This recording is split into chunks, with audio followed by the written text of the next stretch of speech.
Bon, bonjour et bienvenue à toutes et à tous. Si vous êtes là aujourd'hui, nous sommes là pour notre première séance de partage d'expérience pour cette semaine et c'est dans le cadre du cycle d'action complet du mouvement pour la vaccination à l'horizon 2030. Et notre rendez-vous, c'est tous les mardis et les jeudis, les mardis à 16 h, les jeudis à 11 h avec le docteur François Gaz et moi-même. Malheureusement, le docteur François Gaz est en route et en voyage et donc il m'a chargé de vous accompagner pendant la séance d'aujourd'hui et c'est avec beaucoup de plaisir que je le fais.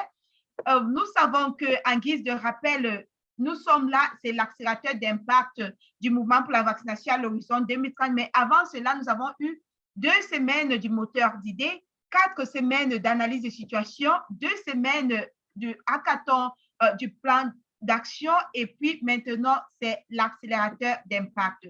Mais pour ceux et celles qui n'ont pas encore terminé de développer leur plan d'action, vous avez encore l'occasion de le faire. Et donc, c'est pour cela que je mets le lien pour vous dans le chat. Cliquez sur le lien, allez-y maintenant et voyez comment vous pouvez compléter votre plan d'action. En ce qui concerne l'accélérateur d'impact qui a commencé depuis le 23 mai dernier, nous sommes à la semaine 2. Et vous savez que pendant l'accélérateur d'impact, vous avez essentiellement deux choses à faire chaque semaine. La première des choses, c'est fixer l'action que vous allez compléter au courant de la semaine. Vous fixez l'action que vous allez compléter au courant de la semaine. Et si vous ne l'avez pas encore fait, pour cette semaine 2, je vous invite de cliquer sur le lien que je viens de mettre dans le chat afin de fixer votre action parce que à la fin de la semaine, c'est-à-dire vendredi, on va revenir vers vous pour vous demander comment la semaine s'est passée.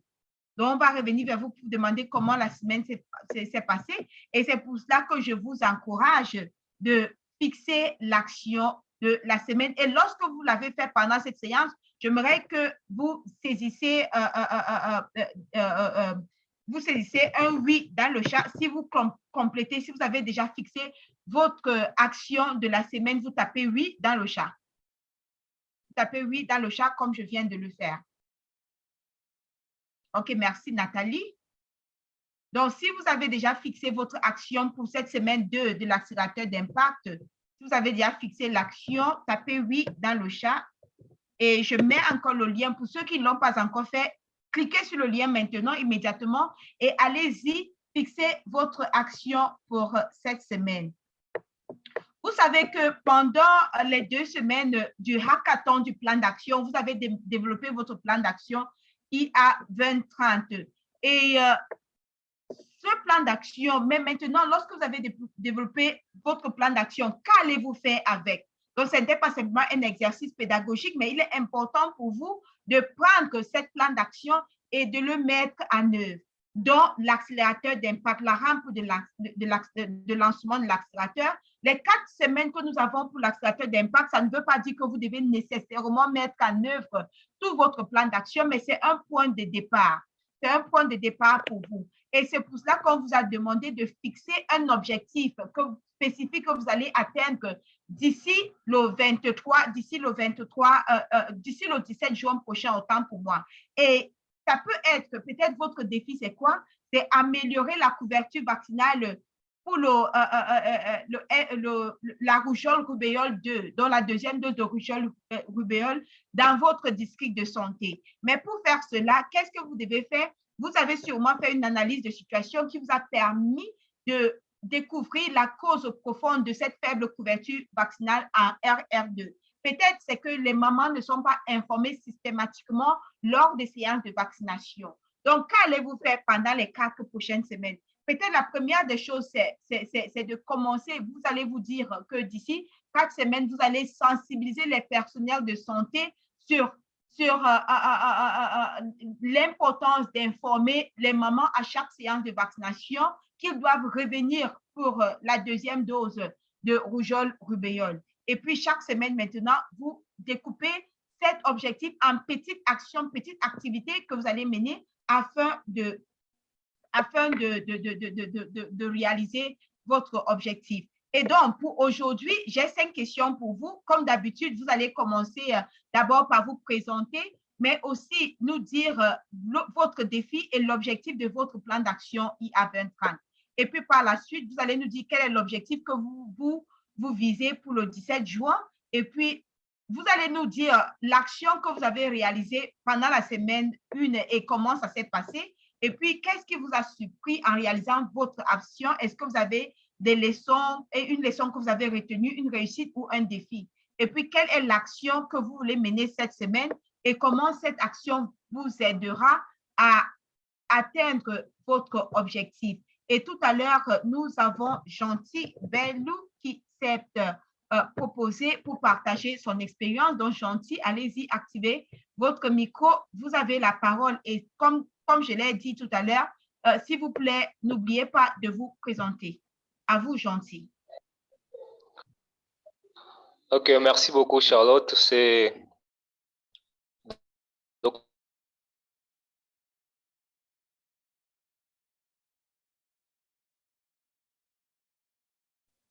Allô, Gentil, c'est comme si nous n'arrivons pas à vous capter.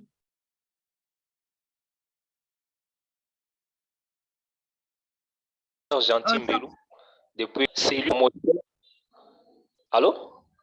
Oui, Gentil. OK, allez-y maintenant. On vous a perdu pendant un petit instant. Oui, voilà. Je disais que je suis Gentil Mbelou de la République démocratique du Congo depuis le Kassai central à Ghana. J'avais déposé le plan d'action avec comme défi important la promotion de la vaccination par une sensibilisation et une motivation stratégique en milieu rural. Alors, pendant notre action, c'est le dépôt du plan d'action, on s'était fixé des actions à faire durant la semaine. Il y avait la première action, deuxième action, puis troisième action, jusqu'à atteindre l'objectif. Alors, une semaine, on avait comme action la mise en place des parties prenantes, c'est-à-dire la mobilisation et la sensibilisation d'abord des parties prenantes qui vont nous aider à atteindre ce que nous voulons faire. Là, je cite les leaders religieux, il y a les femmes rurales, il y a aussi l'équipe de vaccination et l'équipe des relais communautaires. Alors, c'était là ce qu'on avait mis en place comme partie prenante. Il fallait d'abord les mobiliser. Et puis, dans la deuxième action, qui va commencer ici, la deuxième semaine ici, c'est maintenant de briefer, de former, parler aussi à ces parties prenantes pour qu'ensemble nous puissions atteindre notre objectif général, qui est la promotion de la vaccination. Alors, la difficulté ou les difficultés étaient énormes, beaucoup plus d'ordre financier. Mais nous avons utilisé notre propre moyen de bord. Nous n'avons pas attendu d'abord de gauche à droite les finances. Non, nous nous sommes concertés ensemble pour mettre d'abord en jeu notre moyen de bord. Parce que la motivation, ce n'est pas seulement l'argent, ce n'est pas seulement du côté finance, mais aussi la volonté. La volonté d'aider la communauté, la volonté d'aider les papas, la maman, l'enfant.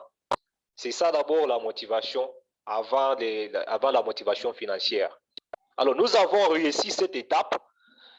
Maintenant, ce qui nous reste, c'est de les briefer, seulement de les motiver pour qu'on puisse, dans la troisième semaine, se lancer maintenant sur terrain afin de faire cette promotion-là. Et nous l'avons fait avec réussite parce que ça s'est coïncidé avec la campagne de vaccination contre le COVID-19, toujours en milieu rural, là où moi personnellement j'ai presque là où je travaille. Et ça nous a aussi permis d'atteindre aussi beaucoup plus les parties prenantes ici. Alors ce qui nous reste, c'est comme nous avons fait cette expérience, nous voulons assez que d'autres collègues qui ont déjà qui ont aussi une expérience et nous partager afin de aller plus de l'avant, afin d'atteindre l'objectif général à partir d'ici 17 juin, pour que les gens en milieu rural sachent, connaissent l'importance, l'avantage de la vaccination, du vaccin vis-à-vis de la communauté. Voilà un peu ce que j'avais. Et merci, vraiment merci beaucoup, Gentil Bello, pour ce partage d'expérience. Vous avez écouté le partage d'expérience de Gentil, qui a dit ce qu'il a fait la semaine dernière et ce qu'il compte faire cette semaine, ainsi que le défi dont il rencontre. Si vous avez des commentaires ou des questions à l'endroit de Gentil, allez-y, levez la main ou bien vous pouvez saisir vos commentaires dans le chat. Mais avant de poursuivre, Gentil, j'ai une question pour vous. Ma première question, comme vous avez dit que la semaine dernière, votre objectif était la mobilisation et la sensibilisation des différentes parties prenantes. Et vous avez dit que cela a été fait. Mais je voudrais savoir, est-ce que vous pouvez donner en termes de, est-ce que vous avez documenté le nombre de personnes ou bien le nombre de parties prenantes que vous avez pu mobiliser pour cette activité de promotion de la vaccination? Oui, merci beaucoup. Là, les statistiques,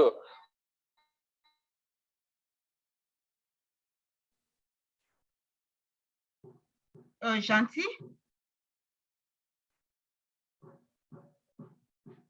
Allô, Gentil, c'est comme si je ne vous entends plus. Problème de connexion Internet? 30 par catégorie.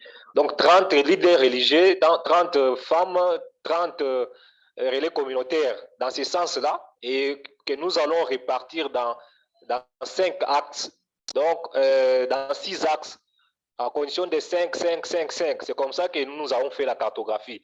Mais ensemble avec l'équipe, nous allons encore bien enrichir ces données pour vous les présenter encore à la prochaine séance. OK, merci beaucoup, Gentil. Et je pense que c'est vraiment essentiel parce que ça va permettre pour vous de mesurer l'impact de l'action sur vos performances en matière de vaccination. Et je suis sûre que vous avez déjà eu à partager avec nous dans le passé, mais pourquoi ce défi vous importe? Peut-être seulement pour rappeler aux uns et aux autres, pourquoi ce défi vous importe? Parce que je suis sûre, quelles sont les performances en matière de vaccination dans votre communauté, dans votre zone de santé? Parce que c'est surtout parce qu'il y a peut-être un défi lié à la couverture vaccinale qui vous pousse à mener cette activité. Oui, merci.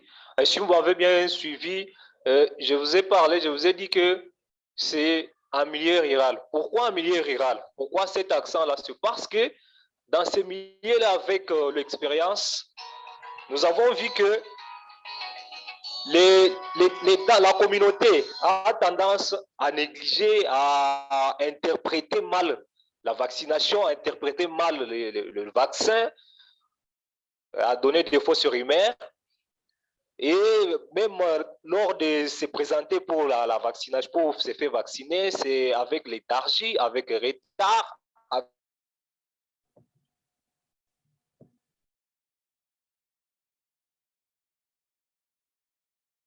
Gentil?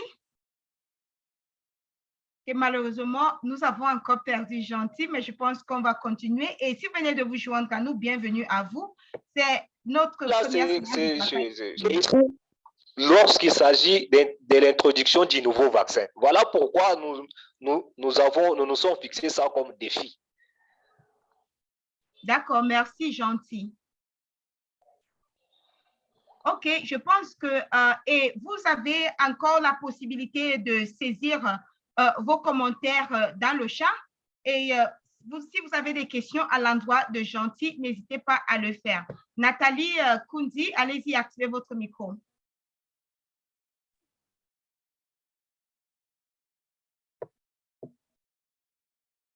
Allô, Nathalie?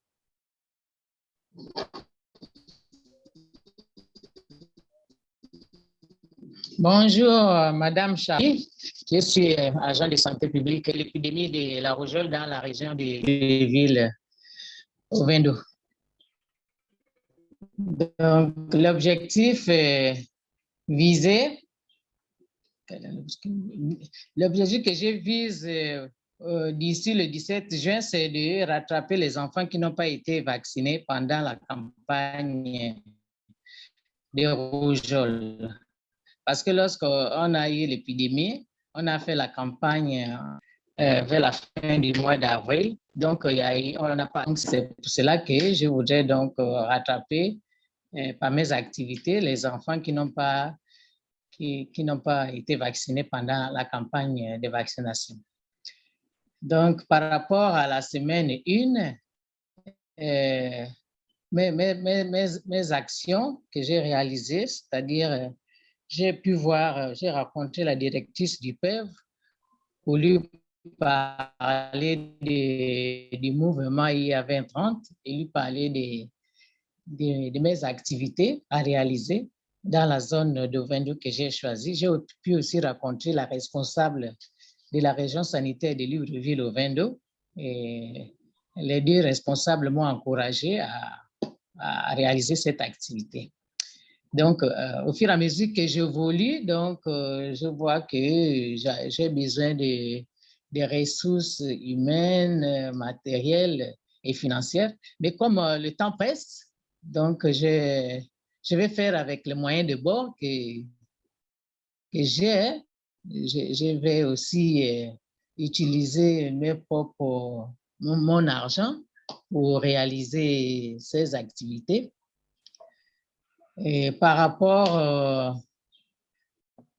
aux actions de la semaine prochaine, je n'ai pas encore commencé. Je vais rencontrer Madame le maire pour... je suis en train d'élaborer une correspondance pour aller lui remettre, pour pouvoir faire les activités dans les marchés publics, faire la sensibilisation par rapport au bienfait de la vaccination, par rapport à l'importance de la vaccination dans les marchés publics pour aller faire mes activités parce que pendant la campagne, nous avons eu des gens qui ont hésité à faire vacciner leurs enfants parce qu'ils ont confondu la vaccination de COVID avec la vaccination de routine. Donc, mon rôle en tant que superviseur, ce serait d'aller leur expliquer la différence avant la vaccination, avant l'avènement de la pandémie. Il y avait d'abord la vaccination de routine. Donc, même si il y a toujours le corona qui sévit dans le monde entier, mais on vaccine toujours. Les mères d'enfants viennent toujours dans les centres de vaccination, vacciner leurs enfants, viennent honorer toujours à leur rendez-vous pour la vaccination de leurs enfants. Donc, c'est un peu ça. Et cette activité va m'aider à atteindre mes objectifs parce que c'est dans les marchés publics, puisque j'ai ciblé les quartiers qui sont éloignés un peu des centres de vaccination, pour aller vraiment mettre le paquet, sensibiliser la population qui sont au marché pour pouvoir dire, appeler les parents d'enfants, les mères pour aller vacciner leurs enfants dans les centres de santé parce que même si on a fini la campagne de vaccination dans notre contrée, mais il y a encore des vaccins disponibles dans les centres de vaccination.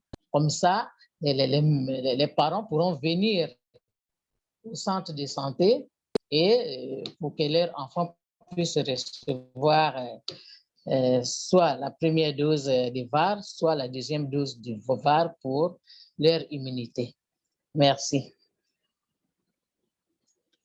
Allô? Merci beaucoup, Nathalie. S'il vous plaît, je vous invite à lever la main si vous avez des questions à poser à Nathalie ou bien des commentaires par rapport à sa présentation. Vous pouvez aussi utiliser le chat pour saisir vos commentaires si vous avez des soucis de connexion Internet. Vraiment, merci Nathalie pour ce partage d'expérience. J'ai quand même quelques questions à vous poser. Donc, oui, ma première question, je pense que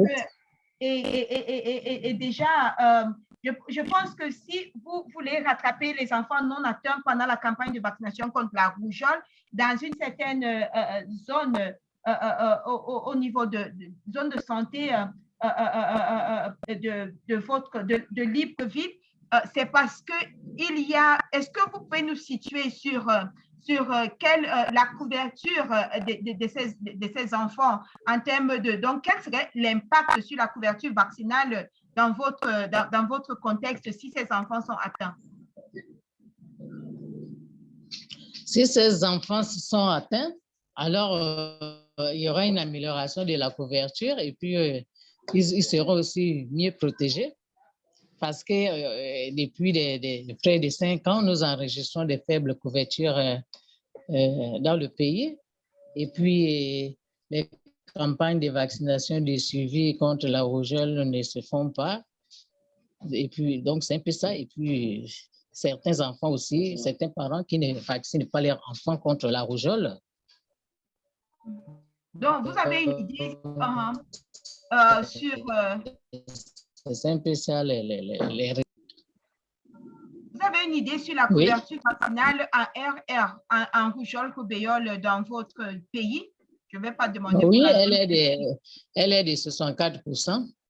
Okay. Au niveau national, là, c'est au niveau, mais la couverture en 2021 de Libreville, de la région sanitaire de Libreville, était de 68%. Okay, là, je suis en train de voir avec le chef de base de la région sanitaire qu'elle puisse me trouver les données sur la couverture vaccinale de la zone de 22, la zone que je vais travailler sur ça. OK, moi, je pense que c'est très important parce que ça va vous permettre de connaître le nombre d'enfants non atteints. Ça va aussi vous permettre de connaître la quantité d'intrants dont vous avez besoin. Et justement, j'allais vous demander, est-ce que vous avez des intrants disponibles pour rattraper ces enfants-là? Oui, madame, oui. Largement suffisant pour mener mon activité. Okay. Parce que j'ai vu, comme je suis au niveau du PEV central, j'ai d'abord demandé aux logisticiens si je pouvais s'ils pouvaient m'ajouter les vaccins dans les 2 centres de santé que je vais cibler. Ils ont dit non, ils ont largement des vaccins là-bas. Parce que durant la campagne, il y a eu beaucoup des obstacles à la vaccination. Il y a eu beaucoup qui ont refusé la vaccination. On croyait que c'était le vaccin COVID. Donc, c'est un peu ça. D'accord. Et une dernière question, je tiens à vous féliciter pour cela. Vous avez dit que vous allez utiliser les moyens de bord parce qu'il n'y a pas de ressources et vos propres ressources pour mener cette activité. Qu'est-ce qui vous motive de faire cela?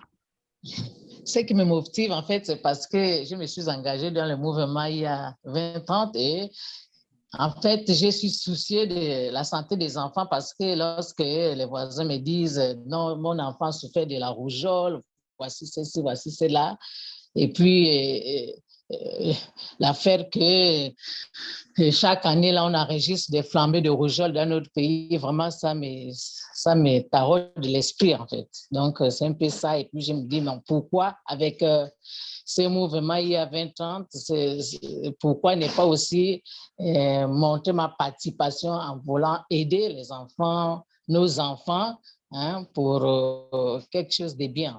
C'est un peu ça. C'est parce que je me suis aussi engagée à aider et je suis dans le monde de la vaccination depuis.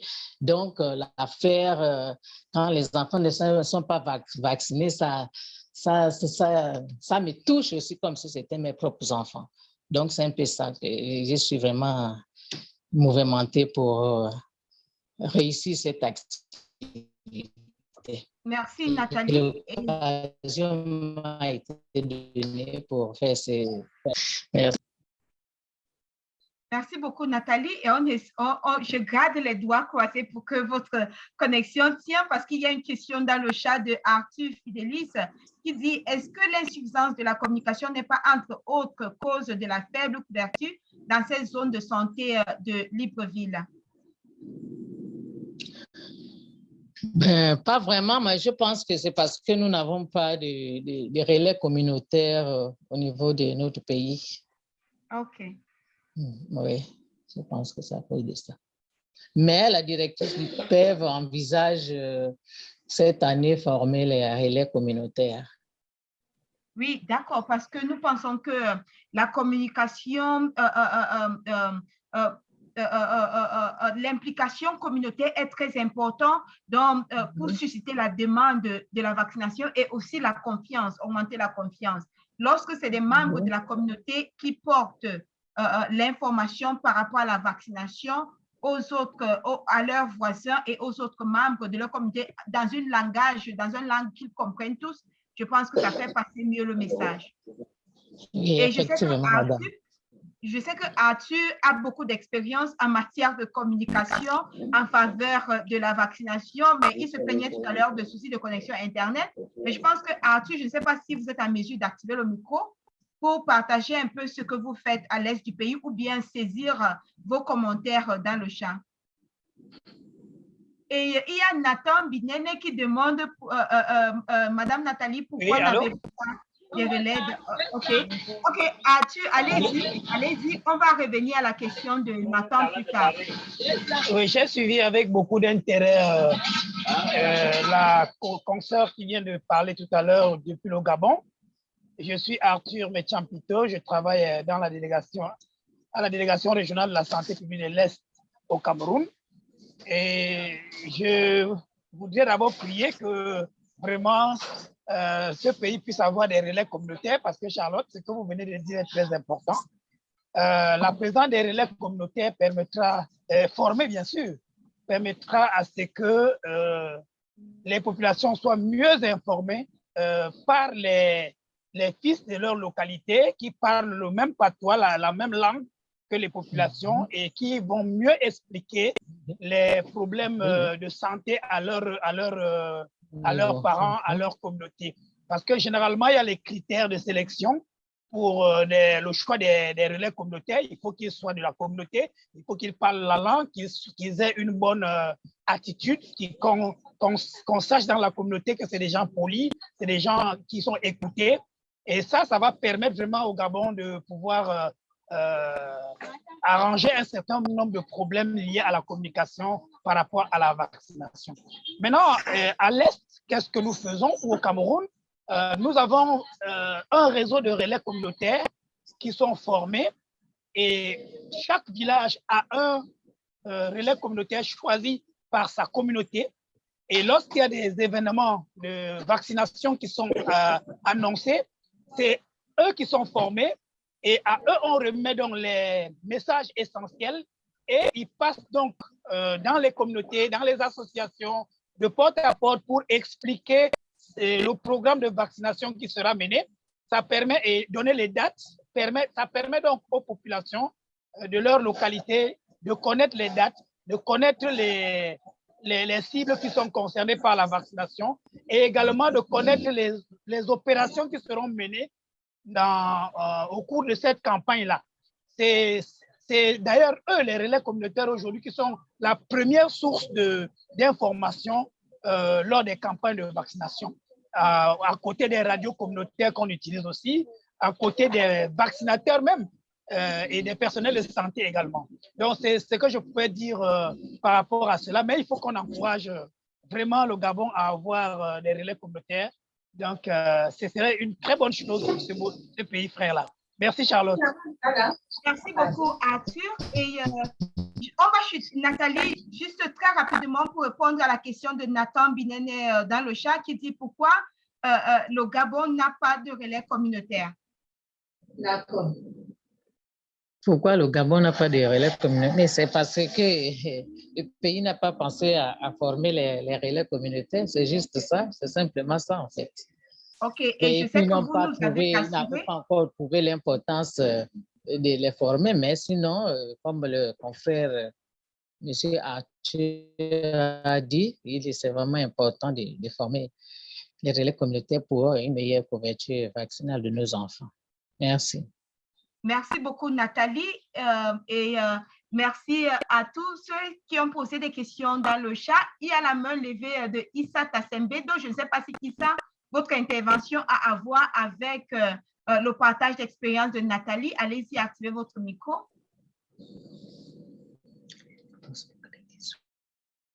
Sinon, je vais me retourner vers Grégoire Djekombe.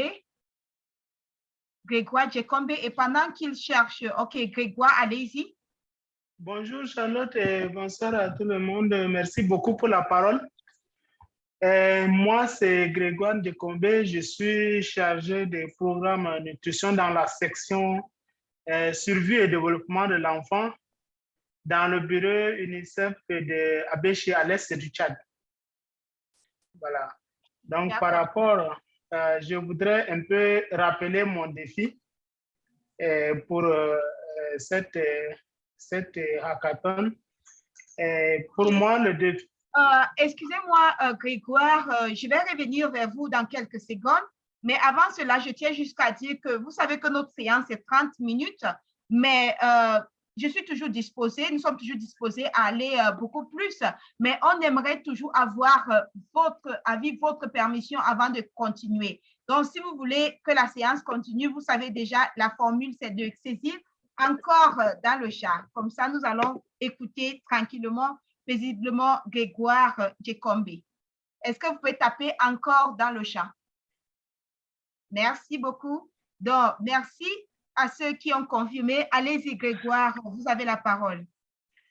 Oui, donc Charlotte, je disais que pour moi, le défi, c'était vraiment la communication. C'est de relever la couverture vaccinale et la couverture de mobilisation sociale au cours d'une campagne de vaccination de masse. Vous savez que le Tchad actuellement organise des campagnes de vaccination synchronisées avec la République centrafricaine, le Cameroun et le Niger contre la poliomyélite. Et là, au cours du premier tour, nous avons vu que les activités de mobilisation sont très faibles. Et nous sommes à 45% dans le district de Bultine où j'ai eu à superviser l'activité. Donc, pour moi, l'objectif, c'est de relever cette couverture de mobilisation sociale à 70%. Parce qu'il va falloir travailler avec les parties prenantes, former les relais, passer des informations par rapport à cette campagne pour que les responsables des centres de santé puissent suivre les relais sur le terrain et que nous ayons une bonne communication avec la communauté. Et cela permettra de réduire les cas de refus qui sont observés et d'atteindre les populations les plus reculées et aussi de faire baisser les eurodoses parce qu'il y a beaucoup de eurodoses dans notre zone du fait des mouvements des populations nomades dont nous ne maîtrisons pas vraiment les trajets. Donc, c'est un objectif crucial pour moi que d'ici le 17 juin, c'est de faire en sorte que au moins 70% des populations soient informées sur la campagne de masse, le second tour à venir. OK, merci pour la présentation des radios. En fait, Grégoire, est-ce que j'ai quelques questions pour vous? Est-ce que vous pouvez activer votre micro? Et je vois la première question du docteur Seydou Amadou Traoré dans le chat. On veut savoir quelle était la couverture initiale. Bon, donc vous voulez partir de quel pourcentage à 70% et peut-être vous pouvez reculer un peu. C'est la seule province qui nous a vraiment... Oui, Charlotte, je disais que la couverture était de 45%. 45%, vous voyez, c'est très faible. Ça veut dire que plus de la moitié de la population n'était pas informée. Oui. Quel était le souci? Est-ce le nombre de mobilisateurs sociaux ou bien est-ce que vous avez cherché à savoir pourquoi cette faible couverture? Dans les raisons qui expliquent cette faible couverture, c'est que la plupart des relais communautaires n'ont pas été formés et il y a un problème de préparation en amont de cette campagne. Ça veut dire que les formations doivent se faire, les briefings doivent se faire en cascade depuis les équipes cadres de la délégation. Après, on descend sur les équipes cadres des districts, ensuite les zones de responsabilité qui, à leur tour, vont passer les informations, former les relais communautaires et les déployer sur le terrain 3 à 4 jours avant le lancement officiel de la campagne.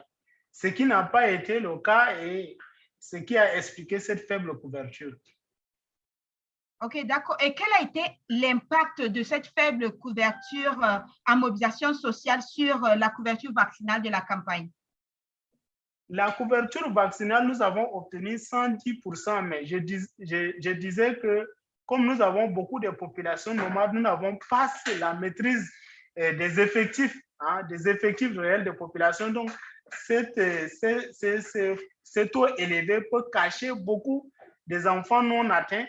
Et donc, je pense que le problème crucial réside au niveau de la mobilisation sociale.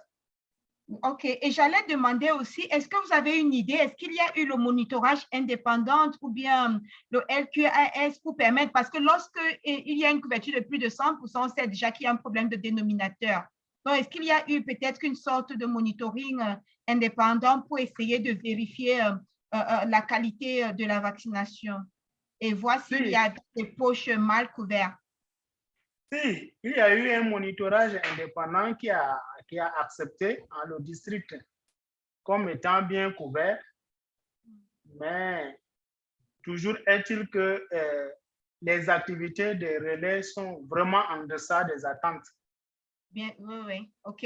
Et donc, ça veut dire que le véritable problème qu'on constate ici, ce n'est pas que les populations n'acceptent pas la vaccination, mais c'est surtout du côté de l'offre, donc du côté de disponibilité des relais communautaires en termes de formation et avoir les informations pour pouvoir bien faire leur travail sur le terrain, si je vous comprends bien. Bien sûr, Charlotte, ce qui a manqué, c'est vraiment cette formation des relais communautaires et leur déploiement sur le terrain pour des raisons d'organisation. Donc, une planification mérite d'être bien faite au départ pour que les équipes cadres qui doivent former les responsables des centres de santé puissent commencer déjà à faire ces briefings en cascade pour que les relais soient déployés à temps. OK. Et il y a une question dans le chat de Arthur. Arthur qui demande, parce qu'il te dit, si vous visez pour la Lune, vous pouvez tomber parmi les étoiles, mais si vous visez pour les étoiles, vous risquerez ne pas tomber très haut. Donc, il dit, pourquoi ne pas viser 100% des parents informés de telle sorte que si vous n'atteignez pas les 100%, vous puissiez atteindre 70%. Parce que si vous visez seulement 70%, vous risquez de tomber peut-être à 50 ou 60%.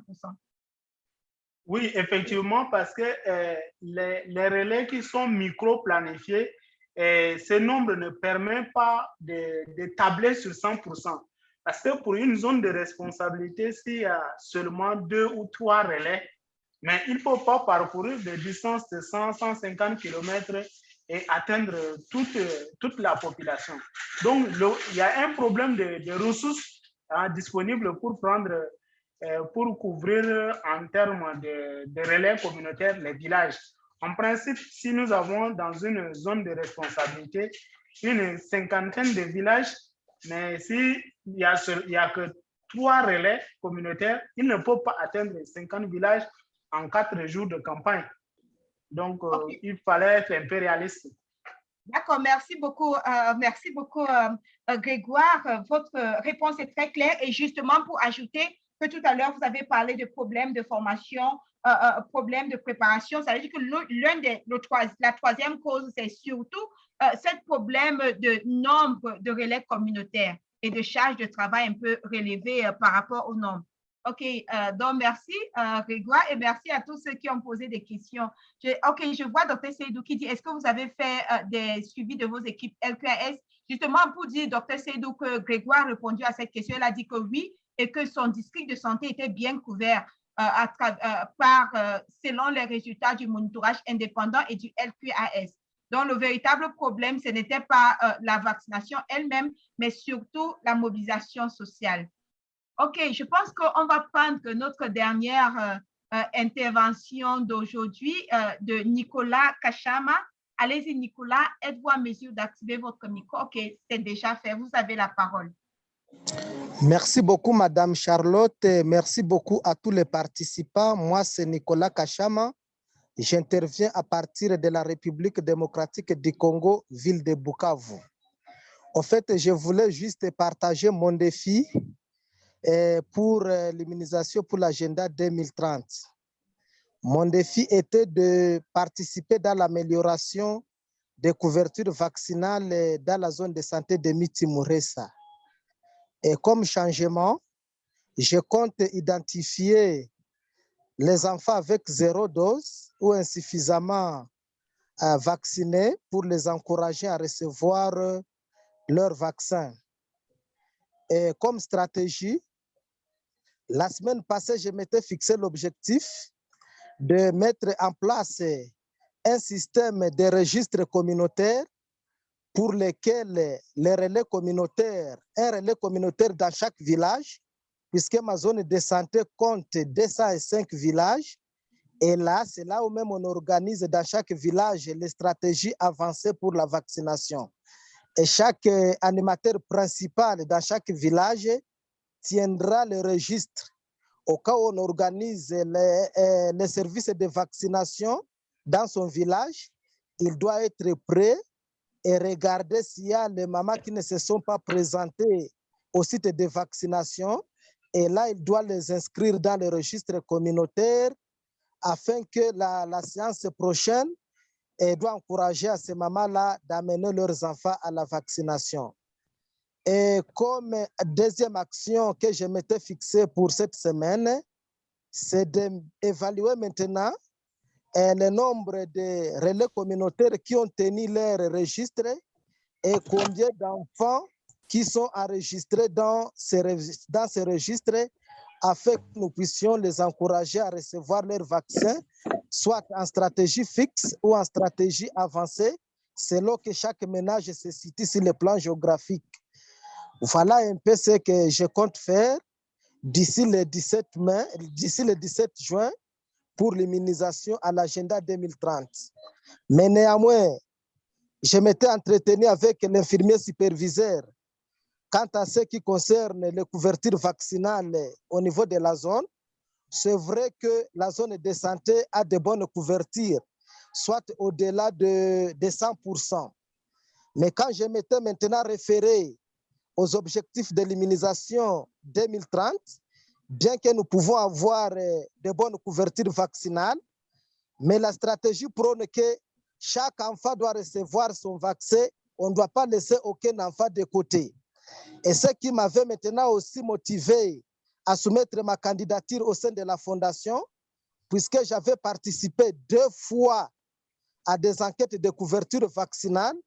Moi-même, j'étais acteur sur le terrain et c'est vrai, j'avais constaté qu'il y a certaines mères qui n'arrivent pas à achever le calendrier vaccinal de leurs enfants. Il y a aussi un nombre important des enfants 0 dose. Voilà aussi ce qui m'avait quand même aussi motivé à soumettre ma candidature au sein du mouvement. Je dis, je vous remercie.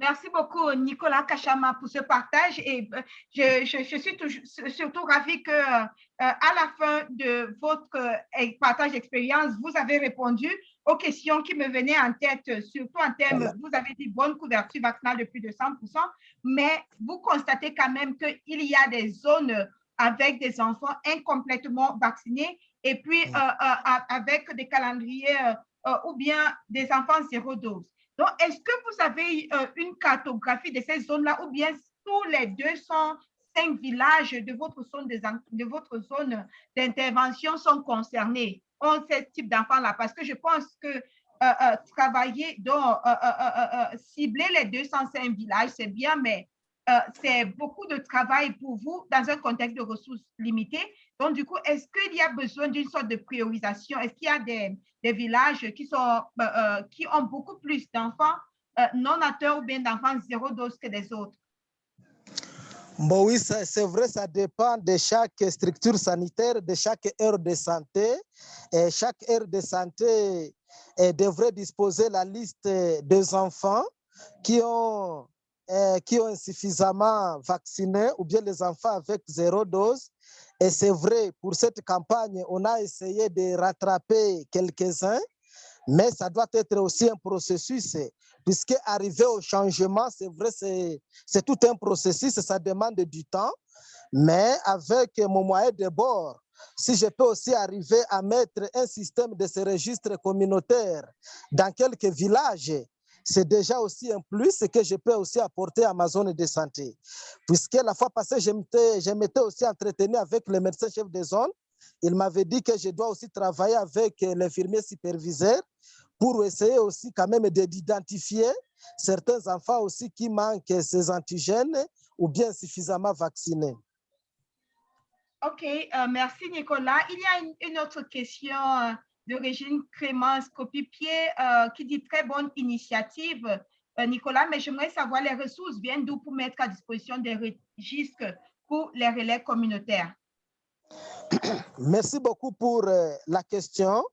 En fait, moi personnellement, c'est mon plan d'action, mais j'avais aussi partagé mon plan d'action lors des revues organisées par la zone de santé. C'était une stratégie et tous les infirmiers titulaires s'étaient appropriés de mon plan et chaque structure maintenant devrait disposer ces registres-là pour essayer de les dispatcher dans le village, puisque ça doit être un concours de tout le monde. Et quand bien même il y a un adage dans la fondation qui dit que si vous voulez aller loin, n'y allez pas seul, il faut y aller avec les autres. Voilà ce qui m'avait poussé aussi de partager mon plan avec les infirmiers titulaires, puisque ça doit être un concours de tout le monde. D'accord, merci. Il y a plusieurs autres questions dans le chat, mais malheureusement, je pense que nous devons nous séparer. Si vous pouvez répondre à ces questions, Nicolas, il y a une question d'Arthur, du docteur Seydou Amadou Traoré, des commentaires. Et puis, et Gentil Bellou qui revenait un peu à la question que je posais tout à l'heure, que les enfants zéro dose sont dans combien de villages de votre? Moi, je pense que de votre zone de santé et qu'est-ce qui est à la base de ce manquement? Donc, Nicolas, si vous pouvez jeter un coup d'œil dans le chat pour répondre à ces quelques questions-là. Et parce que nous devons nous séparer pour qu'on puisse ouvrir la salle pour la séance anglophone. Mais déjà, merci vraiment pour cette belle partage d'expérience et une bonne analyse surtout de votre situation. Maintenant, juste pour dire pour ceux et celles qui cherchent encore à trouver des idées pour la mise en œuvre de leur plan d'action IA 2030, il y a le moteur d'idées qui est encore disponible pour vous. Et surtout, nous avons notre canal Telegram. Si vous avez des questions, des préoccupations, n'hésitez pas à poser vos questions. Mais surtout, n'oubliez pas, si vous ne l'avez pas encore fait, n'oubliez pas de fixer votre action pour cette semaine. Et je vais encore mettre le lien pour vous dans le chat. Cliquez sur ce lien avant qu'on se sépare aujourd'hui. Cliquez sur le lien et pour répondre aux des questions par rapport à votre action, je mets le lien pour vous dans le chat. Fixez votre action de la semaine. Et puis vendredi, n'oubliez pas de nous dire comment la semaine s'est passée. Et je vais aussi mettre le lien dans le chat. Vous allez aussi recevoir des rappels par mail. Donc, surtout, merci à vous pour votre participation. Et n'oubliez pas notre prochain rendez-vous. C'est jeudi à 11h de Genève. Et allez-y, inscrivez-vous pour notre prochaine réunion de partage d'expérience. Si nous n'avons pas pu, OK, merci, Dr. Seydou, de me rassurer que vous avez déjà fait.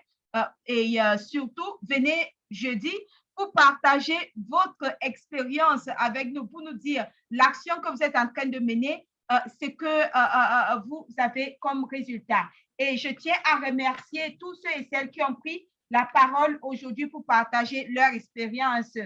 Gentil Bellou qui nous a parlé de la promotion de la vaccination par une sensibilisation stratégique en milieu rural. Et ce qu'il a fait la semaine dernière, c'était d'abord la mise en place et la mobilisation et la sensibilisation des parties prenantes, c'est-à-dire les leaders religieux, les leaders communautaires, ainsi que des relais communautaires. Nous avons aussi écouté Nathalie Koundi qui cherche à rattraper les enfants non atteints pendant la campagne de vaccination contre la rougeole dans une zone de santé dans la région de Libreville.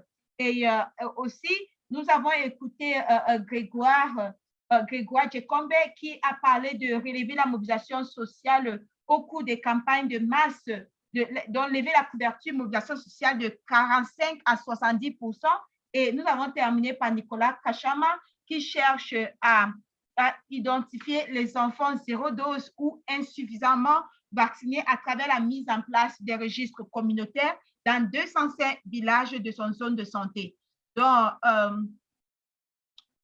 je vois Hubert, vous dites que vous avez des difficultés à déposer votre plan d'action à travers le lien. Moi, je ne sais pas pourquoi vous avez cette difficulté. Est-ce difficulté de connexion Internet? Je ne sais pas vraiment, mais je vais seulement vous encourager de continuer à essayer parce que le lien, est toujours actif. Donc, veuillez vous rassurer d'avoir une bonne connexion Internet et de réinsérer. Je viens de partager le lien dans le chat. Donc, nous devons vraiment nous séparer maintenant. Une fois de plus, merci à toutes et à tous pour votre participation active et on se dit à jeudi. Au revoir et bonne semaine.